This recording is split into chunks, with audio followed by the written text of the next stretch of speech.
നാളെ ജൂൺ 7, 2025 ശനിയാഴ്ച നിർജ്ജല ഏകാദശിയാണ്. ജ്യേഷ്ഠമാസത്തിലെ ശുക്ലപക്ഷ ഏകാദശിയാണ് നിർജ്ജല ഏകാദശി. ഈ ഏകാദശി പാണ്ഡവ ഏകാദശി, ഭീമ ഏകാദശി എന്നും അറിയപ്പെടുന്നു.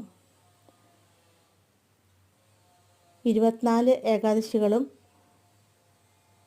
നോക്കാൻ കഴിയാത്ത ഒരാൾക്ക്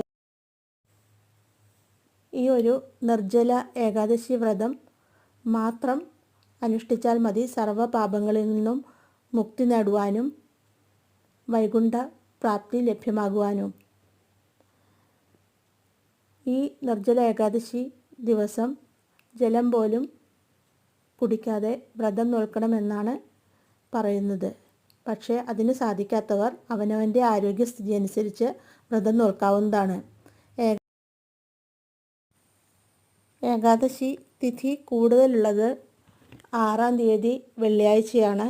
ഏകാദശി തിഥി ആരംഭം 2:15 AM 6-ാം തീയതി അതിരാവിലെ 2:15 മുതൽ അവസാനിക്കുന്നത് 7-ാം തീയതി ശനിയാഴ്ച അതിരാവിലെ 4:47 എങ്കിലും ഏകാദശിയും മഹാദ്വാദശിയും കൂടിച്ചേർന്ന ശനിയാഴ്ച ദിവസം, അതായത് 7-ാം തീയതി വ്രതം നോക്കുന്നതാണ് ഉത്തമം. 7-ാം തീയതി വ്രതം നോക്കുന്നവർക്ക് പാരണമിടുന്നത് 8-ാം തീയതി അതിരാവിലെ 6:03 മുതൽ 7:17 സമയം വരെയാണ്. ഇന്നേ ദിവസം ഈ ഏകാദശി വ്രതകഥ കേൾക്കുന്നത് ഉത്തമമാണ്.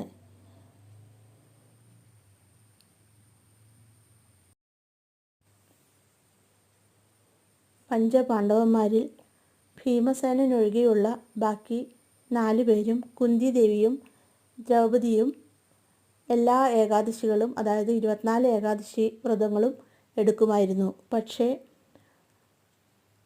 ഭീമസേനന് മാത്രം തൻ്റെ വിശപ്പ് സഹിക്കാൻ കഴിയുമായിരുന്നില്ല. അതുകൊണ്ട് അദ്ദേഹം ജ്യേഷ്ഠനായ യുധിഷ്ഠിരനോട് കൂടെ തൻ്റെ മുതുമുത്തച്ഛനായ